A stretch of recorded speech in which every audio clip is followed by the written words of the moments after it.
Kaixo, arratsalde on guztioi, gaurko egunez 2025erako aurrekontuak, landu ditugun aurrekontuak aurkezteko saio hau egitea pentsatu dugu.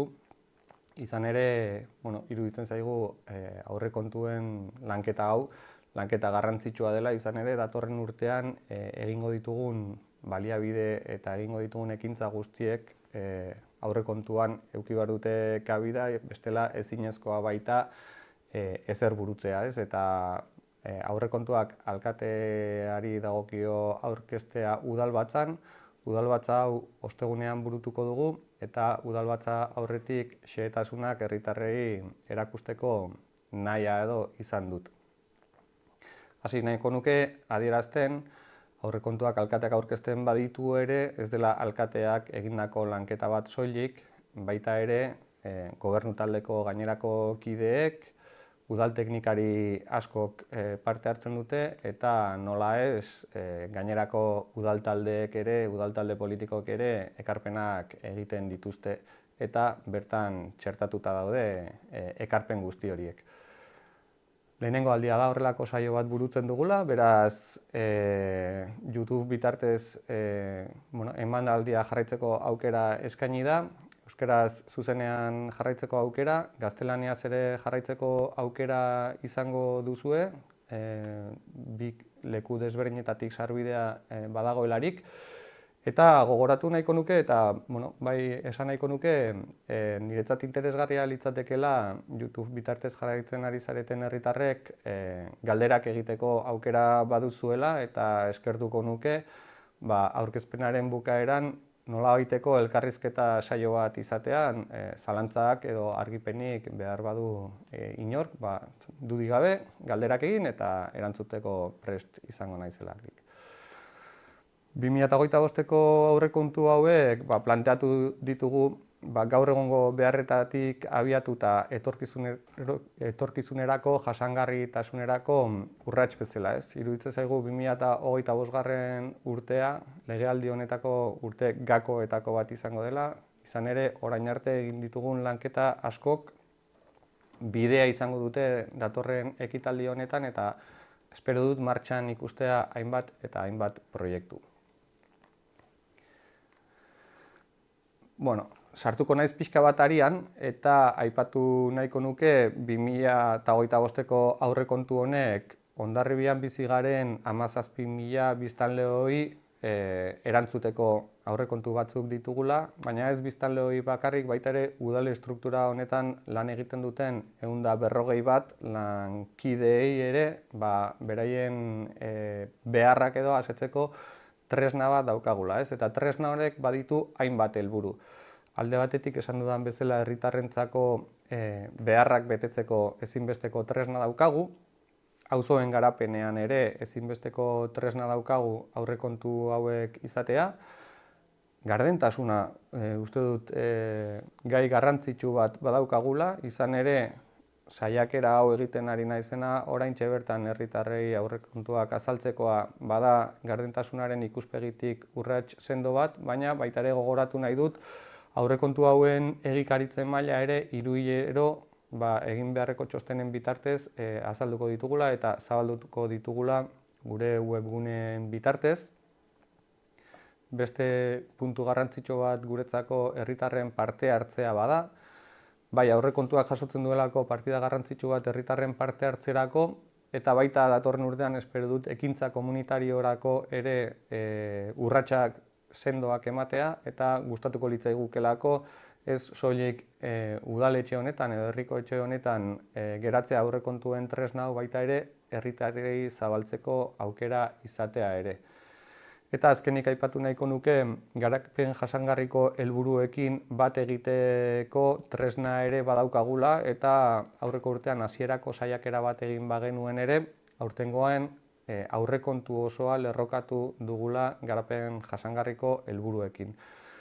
Beraz, uste dut aurrerapauso bat ere egiten ari garela eta aurrerapausua den horretan saiakerak egingo ditugu eta hobekuntzak ere egitea espero dugu. 2025ko aurrekontu proposamenak 34 milioi eurotik gorako ekarpen bat izatea aurreikusten du. aurreko urtearekin alderatuta 18%ko igoera bat izango duelarik, eta jakin dezazuen aurrekontu batek noski orekatua izan behar duela, bai aurreikusitako diru sarrerak eta gastuak berdinak izan behar dutela, eta horregatik saiakera hau da baita ere garrantzitsua izan ere datorren urterako aurreikusten ditugun diru sarrerak zertan bideratuko ditugun azaltzeko balio baitu.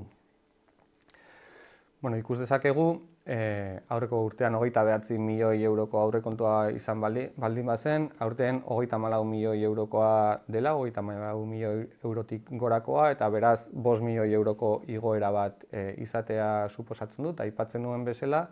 Alde batetik ditugu finantza iturri nagusiki aipatuko ditut bi hasiera honetan, gero xehetasunetan sartu aurretik, bi azpimarratuko nituzke, alde batetik udal finantzaketarako foru funtsetik jasoko ditugun 15 milioi euroak, eta bestalde batetik hirigintza aprobetxamenduetatik eta ondasun higiezinen gaineko zergatik jasoko ditugun ia 10 milioi euroak, guztira 25 milioi euro izango lirateke, hau da aurrekontuaren zatirik handiena eragingo luke, eta gastuei dagokienean aldiz, nagusiki ere aipatuko ditut hiru, pertsonaleko gastuak, udaleko pertsonaleko gastuak, zerbitzu orokorrak, pertsonaleko gastuak baldin badira 9 milioi euro, 9 milioi euro terdi barkatu, zerbitzu orokorrak 13 milioi euro terdi izango lirateke, eta datorren urterako aurreikusten ditugun inbertsioak ia 6 milioi eurokoak izango dira.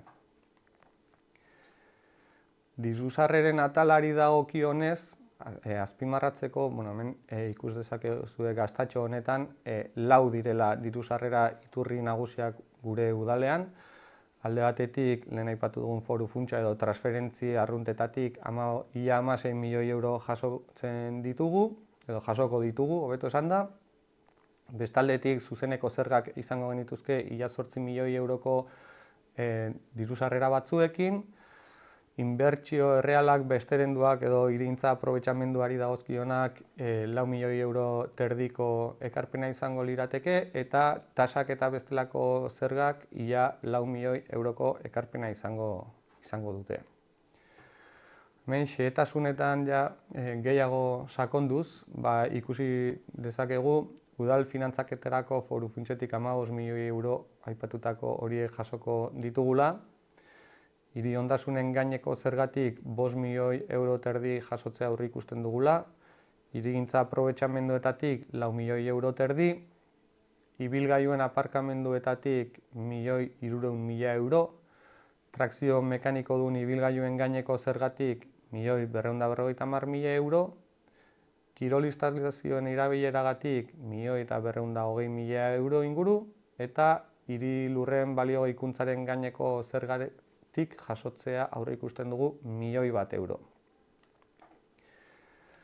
Hori diru sarrerei zegokionean eta gastuei dagokionean aldiz, hemen ere ikus dezakegu 4 zutabe direla nagusiki, kapitulutan banatuta, alde batetik daukagu ondasun arruntak eta zerbitzuak 13 milioi euro terdiko ekarpena eragiten digutela udalari, pertsonal gastuei dagokienean 10 milioi euroko partida jasotzen dugula, inbertsioak lehen aipatu dudan bezala ia 6 milioi euroko ekarpena eragingo digute, eta bestelako transferentzi arruntak 4 milioi euro terditik gorako ekarpena eragingo digute. Pixka bat hau gehiago sakonduz, ikus dezakegu departamentu ze banaketa daukaten aurrekontu honetan jasotzen diren partidak.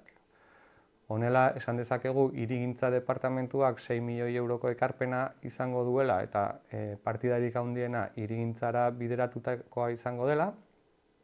Bestaldetik, idazkaritza orokorrera 4 milioi eurotik gorako ekarpena, segurtasuna edo udaltzaingoko partida 4 milioi eurokoa da, gizarte zerbitzuen aldiz ia 4 milioi eurokoa, eta gero ekarpen txikiagoa daukaten, kiroletan 2 milioi euro terditik gorakoa, baita zerbitzu teknikoetan ere, ondoren hezkuntza, gazteria edo kulturako sailak bezalakoak 1 milioi euro terdikoak, Bide garbiketa deigarria egiten da, baina 1.300.000 eurotik gorako ekarpena egiten du urtero Hondarribiko udalak gure kaleak txukun mantentzeko. Alkatetzako harremanak 1.300.000 eurotik gorakoa ere, eta ondoren ja ekarpen txikiagokoak, bai liburutegia eta artxiboa 760.000 euro, ingurumena 775.000 euro, eta horrela ondorengo departamentuak kopuru txikiagoak jasotzen dituztenak. Sartuko gara ongi baderitzo zuen xehetasun hauetan, izan ere lehen aipatu dut langile pertsonal gastuak 10 milioi euroia suposatuko dutela 2025 ekitaldian, eta 10 milioi horiek aurrekontuaren 28% eragiten dute, eta ikus dezakezuen bezala igoera bat nabarmen xamarra jasotzen da, 10%ko igoera bat jasotzen da, izan ere badaude arrazoi desberdin batzuk. Alde batetik, langilego berria kontratatuko da helburu bat daukagulako udal eraikinak irekitzen joatekoa, eta udaletxe hau izan behar du horietako bat, eta horretarako pertsonala kontratatuko dugu. Eta beste alde batetik ere parte hartzea dinamizatzeko teknikaria ere kontratatuko dugu edo hasiko da lanean 2025 urte hasieratik, espero dut. Eta beste alor bat da, badaukagula pertsonalari dagokionean helburu garrantzitsu bat lanpostuen egonkortzeari buruzkoa. Hau aipatzen dut izan ere, 24. urte hau izan da egonkortze prozesuetarako bideratutakoa, lanketa handia egin da, baina horrekin ez dugu langilegoaren zati handi bat egonkortu oraindik, eta beraz, datozen urteetan lanpostuak betetzeko deialdi publikoak egin behar ditugu. Datorren urtean espero dut, gutxienez 2 edo 3 oposaketa saio abiatuko ditugula, eta horretarako ezinbestean lantaldeak ere indartu egin behar ditugu. Beste atal garrantzitsu bat ondasun arruntak eta zerbitzuak dira. Lehen aipatu dut 13 milioi euro erdiko ekarpena jasango dutela udal honen baliabideetan, eta aurreko urtearekin alderatuta 107ko igoera bat izango du. Zertan oinarritzen da 107ko igoera hau? Bereziki ere, 2 gai aipatu nahiko nituzke, badaude hainbat kontratazio urteetan zehar egiten direnak, eta dire kontratazio horiek urtero egiten, eta berritzearekin batera, azkeneko urteetan izandako KPI-aren igoera nabarmenak eragiten du inbar ditugun kontratazio berri batzuk igoera hori, aurten edo 2025ean jasan behar izatea, hala nola lorazaintzako zerbitzua jarri nahi dut mahai gainean, eta bestalde batetik ere emango ditugu datorren urtean oso garrantzizkoak iruditzen zaizkigun zerbitzu berri batzuk. Hiri autobusa martxan jartzea izango da erronka nabarmenetako bat, lanketa martxan daukagu, orain kontratazioa da egin behar duguna, eta ia 1,5 milioi euroko ekarpena eragingo digu. Eta beste alde batetik, gizarte zerbitzuetatik ere eguneko unitateak martxan jartzeko saiakera egiten ari gara, eta espero dut baita ere datorren urtean, alba da hasieratik, eguneko unitateen lanketa hau ere martxan izatea. Badaude beste hainbat zerbitzu ere, baina guztietan sartzea ezinezkoa denez, hauek azpimarratu nahiko nituzke berrikuntza bezala 2025 urteari begira. Maila xehetuago batean, aipatuko ditut, zenbait partida edo zertara bideratzen diren. Adibidez, kiroldegiaren kudeaketara ia 1 milioi euro erdiko ekarpena bideratuko dugu. Etxez etxeko laguntza zerbitzurako 750.000 euroko ekarpena izango dugu. Lorazaintza zerbitzurako 600.000 eurokoa. Hiri autobus zerbitzurako ia 1,5 milioi euroko ekarpena beharko dugu. Arma Plaza Fundazioari ere udaletik 350.000 euroko ekarpena egingo diogu. Prebentzio komunitarioko planarentzako 315.000 euroko ekarpena egingo dugu. Eta bide publikoaren kontserbaziorako gutxienez 300.000 euro beharko ditugula aurreikusten dugu. transferentziak eta diru laguntzak, beste atal nagusi bat, 4 milioi euro terditik gorako ekarpena jasotzen duena. Udal aurrekontuan, diru laguntzeri dagokionean, gogoratu nahi dut 2024an egin genuela diru laguntza plan estrategikoa, eta bertan jasotzen direla udalak ematen dituen diru laguntza guztiak. Bai izendunak direnak eta bai lehia bitarteko diru laguntzak ere. Udal aurrekontuan ere xehetasun osoz jasotzen dira zeintzuk izango diren diru laguntza guzti horiek. Eta bestalde batetik transferentziei dagokionean aipatu nahi dut ekarpen hauek direla beste entitate batzuei egiten diren ekarpenak zenbait funtzio betetzeko, udalarentzat oso garrantzizkoak diren zenbait funtzio betetzeko. Hala nola, txingudiko mankomunitatea edo txingudiko zerbitzuak bezala ezagutzen dugun entitateari egiten diogun ekarpena, Bidasoa Bizirikeri ere egiten diogun ekarpena, eta baita gizarte zerbitzuen bitartez familia eta herritarrei laguntzeko egiten ditugun zenbait ekarpen edo alderdi politikoei udaletik egiten diren ekarpenak ere bertan sailkatzen dira. Honela, hau ere kapitulu hau xehetasunez aipatzeko, lehen esan dut bide garbiketarako 1.400.000 euro ia bideratu behar ditugula, elkartegintzarako diru laguntzetan 569.000 euroko ekarpena dugu, Bidasoa Biziriken bitartez bai enpleguaren sustapena eta ekonomiaren garapenerako ia 550.000 euro bideratzen ditugu, gizarte larrialdietako laguntzetarako 275.000 euro, Hondarribia Musika Eskolari ematen zaion diru laguntza 207.000 eurokoa da, Auzosare programa berri bat abiatuko dugula gizarte zerbitzuetatik datorren urtean 170.000 euroko ekarpena eragingo du, hitzarmen berri bat egin behar dugulako. Alderdi politikoentzako, udalean ordezkaritza duten alderdi politikoentzako, baita ere 170.000 euroko ekarpena jasotzen da.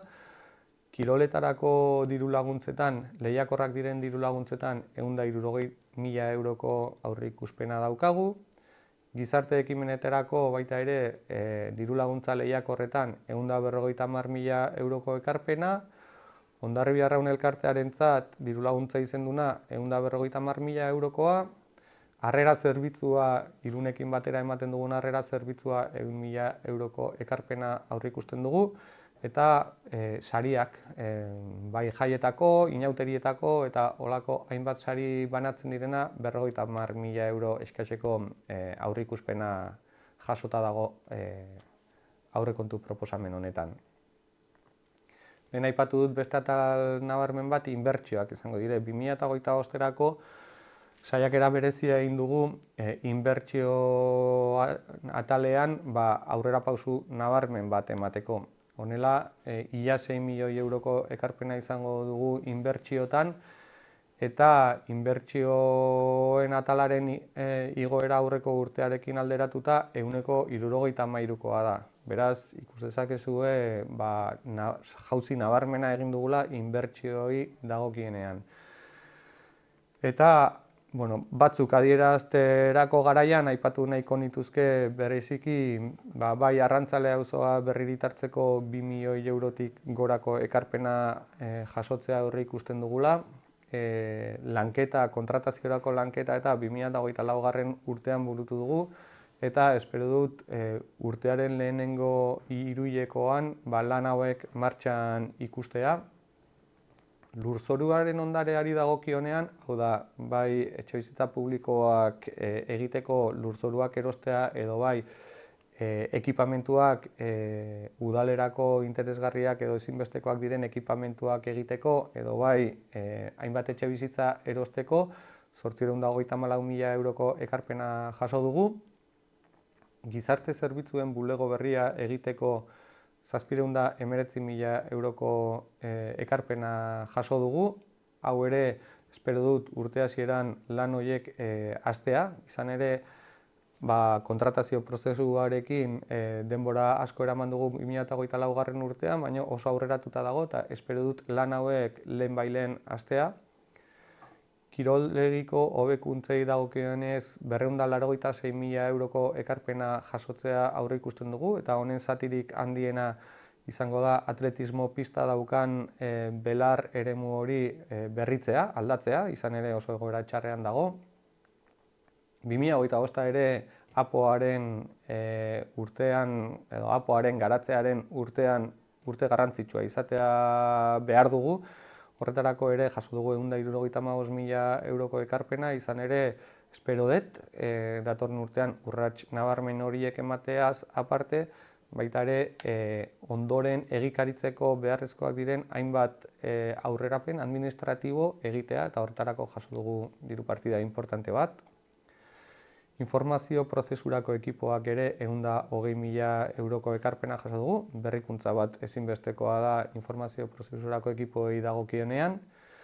Termiten mapa ere aipatu nahiko nuke, izan ere baditugu identifikatutak edo hainbat eremu arazoak ematen ari direna, bereziki alde zaharrean, eta termiten mapa egiteko eta arazo honi aurre egiteko 100.000 euroko ekarpena jaso dugu.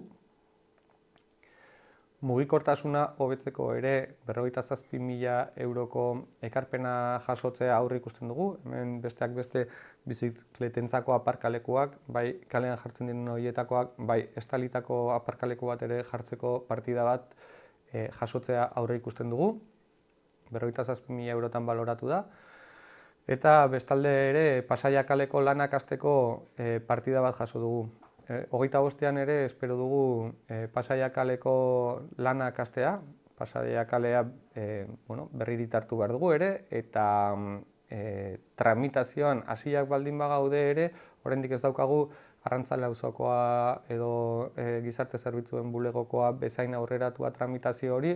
Orduan partida bat jaso dugu tramite horiek egin ahal izateko, eta espero dut kreditu aldaketan jasotzea ja behin betiko aurrekontu erreal bat, eta hori izango da kreditu aldaketan jasoko duguna urte amaiera aurretik lan horiek abiatu ahal izateko.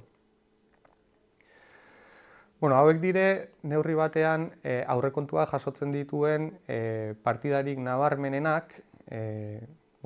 Nik animatu nahiko nizueke berriro ere galderarik edo zalantzarik baldin baduzute YouTube bitarteko kanal horretatik galderak egitea, eta ondoren egingo dudan aipamenaren aurretik galderak aurrez egitea eskertuko nuke, izan ere bukatzera goaz laizter eta galderak jasotzerako behar da baita ere tartetxo bat, beraz eskertuko nizueke galdera horiek lehenbailen egitea, gero denbora ez dadin pasatu isiltasun batean edo.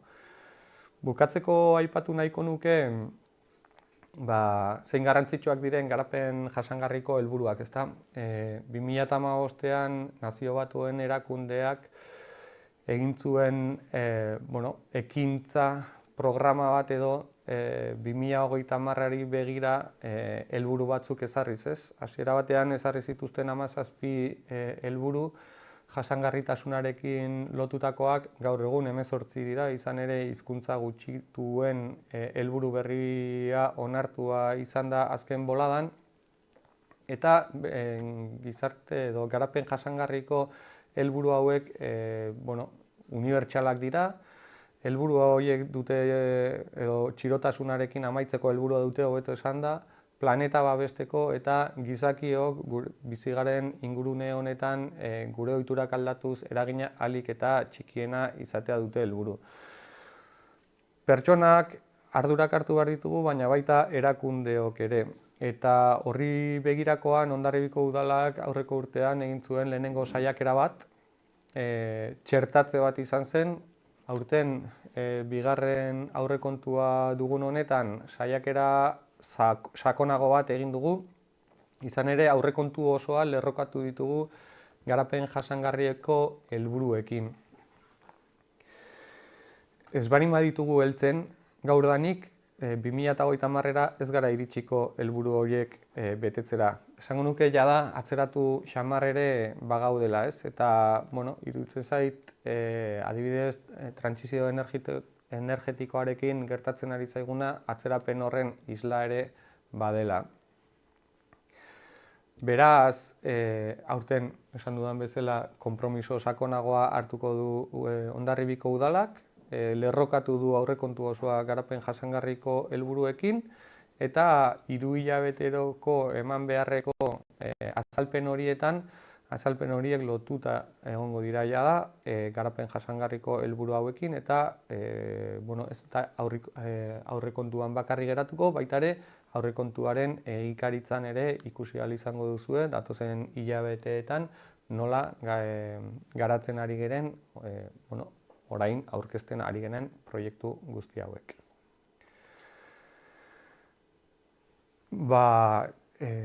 Takit galderarik edo gelditzen den badagoen eta baldin badaude eskertuko nizueke berriro ere helaraztea YouTube bitartez eta bukatzeko nire azken hitzak garapen jasangarriko helburuekin lotuta daude 4 arlo nagusi daudela, gero adibide bat erakutsiko dut beharrezkoa bada, baina 4 arlo nagusi daude. Eta ikuspegi sozialeko helburuak da lehenengoa. Aurrekontuaren zati handiena honetara bideratutakoa daude. 14 milioi euro terditik gorako ekarpena jasotzen du eta hemen dauden helburuak pobreziarekin, osasunarekin, hezkuntzarekin eta lan duinari lotutako helburuak dira. Ikuspegi ekonomikoari dagokionean 2 milioi eurotik gorako ekarpena jasotzen da eta hemen enpleguaren sustapena eta garapen ekonomikoari bideratutako helburuak jasotzen dira. Ingurumen ikuspegikoak 10 milioi euro jasotzen dute eta hemen hiri jasangarriak, energia garbia eta horrelako proiektuekin lotutako helburuak jasotzen dire, eta azkenik 4. zutabea zeharkako ikuspegia duten helburuak izango lirateke, iaz 7 milioi euro terdi jasotzen dira, eta aurreko helburu horiek, 3 zutabe horietako helburuak lortzeko beharrezko udal estrukturak jasaten ditu. Hau da, udal funtzionamendurako ezinbestekoak diren 7 milioi euro terdiak jasotzen dire helburu hauen barruan. Nire aldetik, azkeneko hitzartzea esan nahi dut, lehen hasieran aipatu dut ez dela bakarrikan alkatearen lanketa bat izan, udal talde ezberdinek ere lanketa honetan parte hartu dute eta bai gobernu taldeko zinegotziak eta bai nik neuk ere eskerrak eman nahi dizkiet egindako ekarpenengatik, izan ere denak ezin izan ditugu jaso, baina 130 proposamen jaso ditugu udal talde ezberdinetatik, horietatik 60 onartuak izan dira eta osteguneko udalbatzan eztabaidan talde bakoitzari tartea eman nahiko nioke azaltzeko beraiek egin dituzten ekarpenak, soil-soilik gaur aipatu nahiko nituzke jaso diren ekarpen horietatik, ahotsan hitzek egindako ekarpenetatik 555.000 euro jaso direla, EAJak egindakoetatik 1.730.000 eurotik gorako ekarpenak jaso direla, Alderdi Sozialistak egindako ekarpenetatik 3 milioi euro terditik gorako ekarpenak jaso direla eta EH Bildutik egindako ekarpenetatik 1 milioi eurotik gorako ekarpenak jaso direla.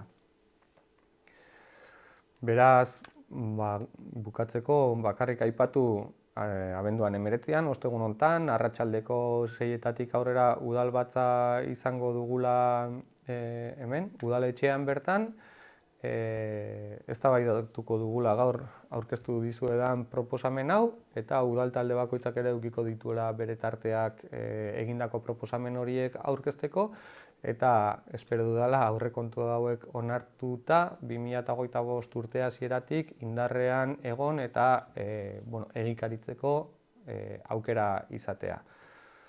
Mila esker guztioi eta pasako gara ongi badiritzozue, galderak izan baldin badira, pasako gara galderen tarte honetara, galderak erantzuteko tarte honetara.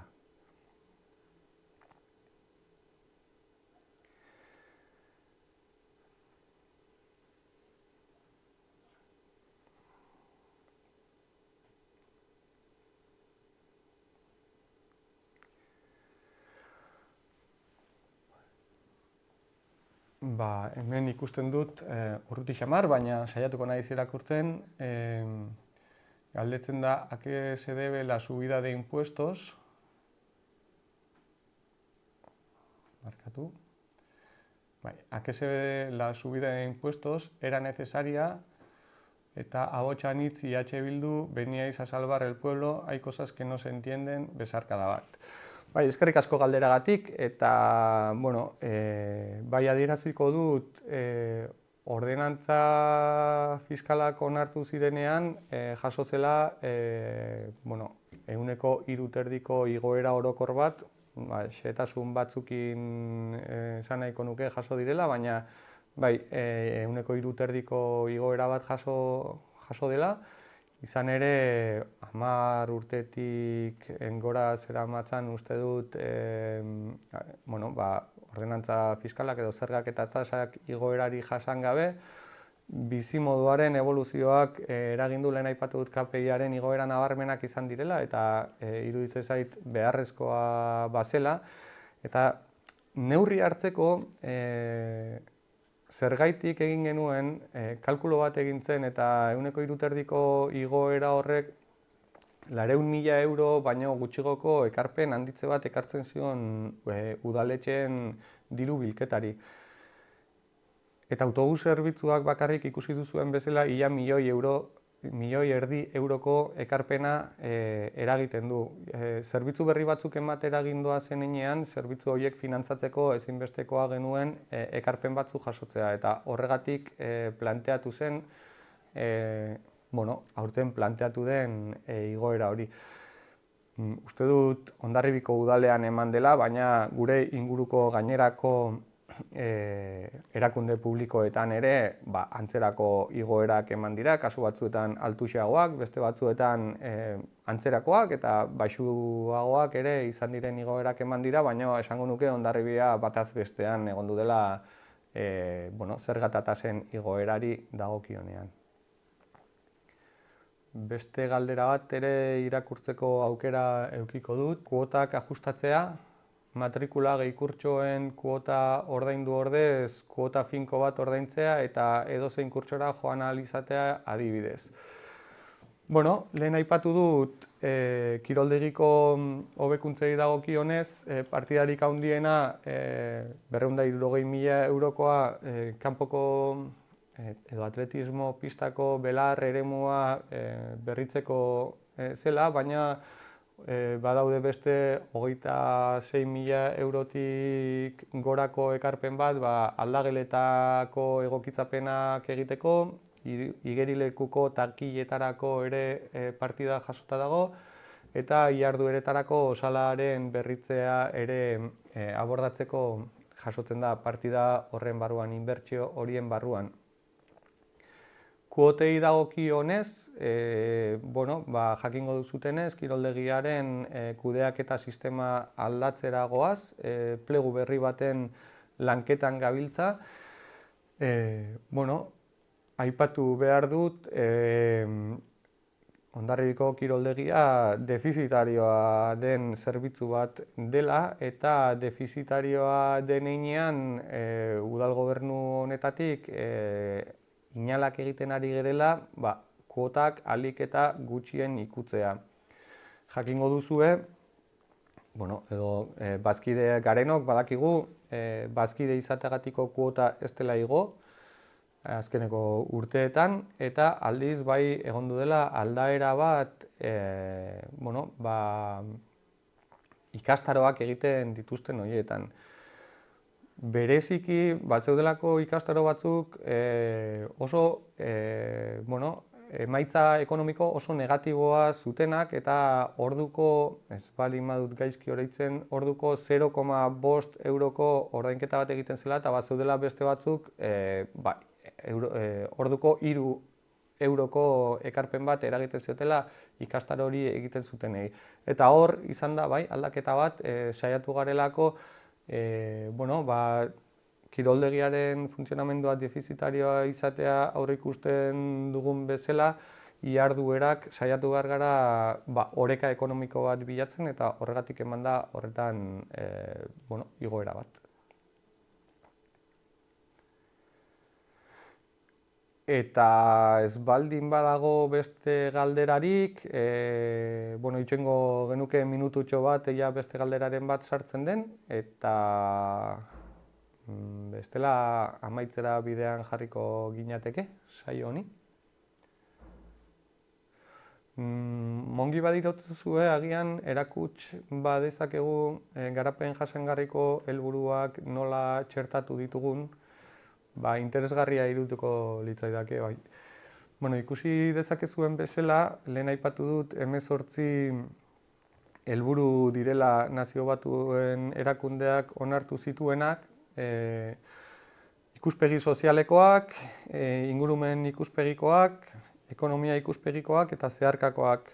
Hemen ikus dezakegu gorriz, fondo gorrian dauden hauek ikuspegi sozialeko helburuak jasotzen dituzte, eta bertan ikusten dugu lehenengo helburuak pobreziaren amaiera, pobreziari forma guztietan amaiera ematea mundu osoan aipatzen den horretan, xehatzen direla zeintzuk diren lortu nahi ditugun helburu horiek.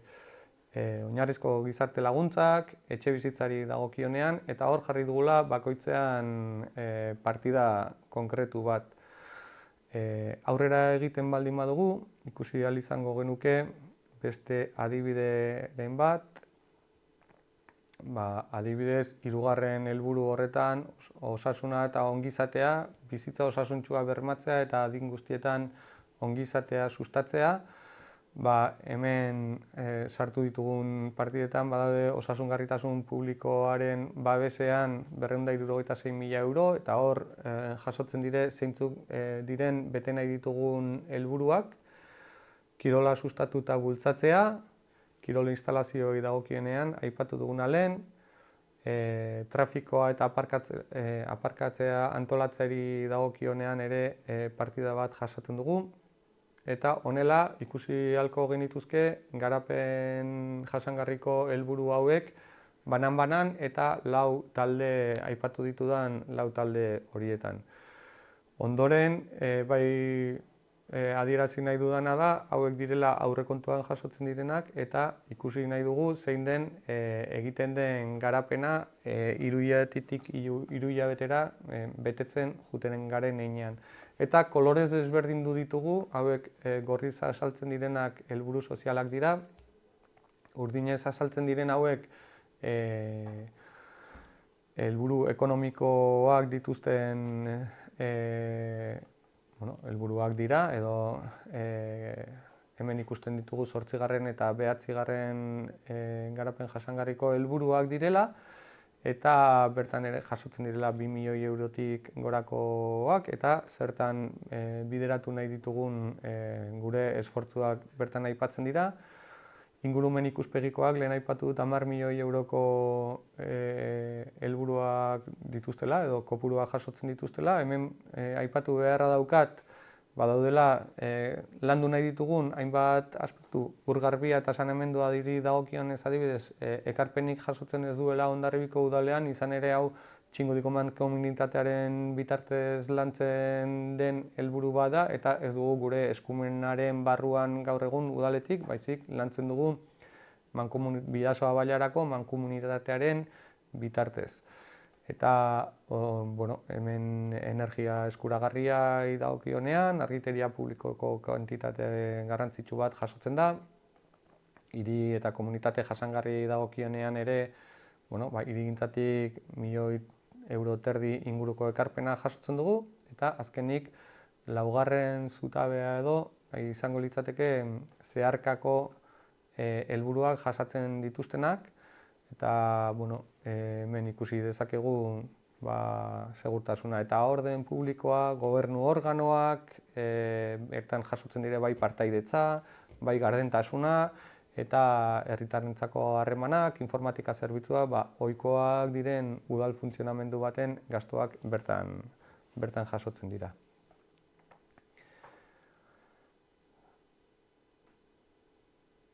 Batzen diatenez, galdera berririk badago. Zer lan egingo dira Pasaia kalean? Hori da beste galdera bat eskertzen dudana. Pasaia kalea berririk hartu egin behar da goitik bera.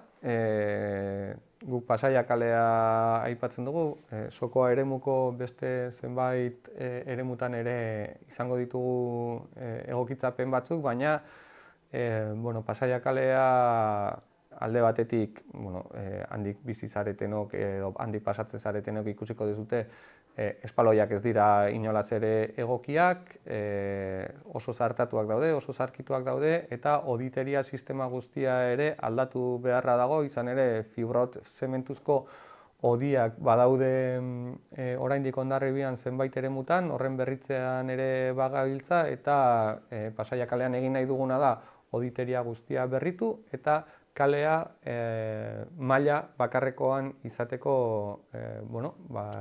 berriritartze bat abordatzea, eta horretarako inbertsio potolo bat egin beharko dugu, eta datorren urtean hastea espero dut, horrela jasota geneukalako gure agintaldi planean ere, eta tramitazioan ari gara hori egikaritu ahal izateko.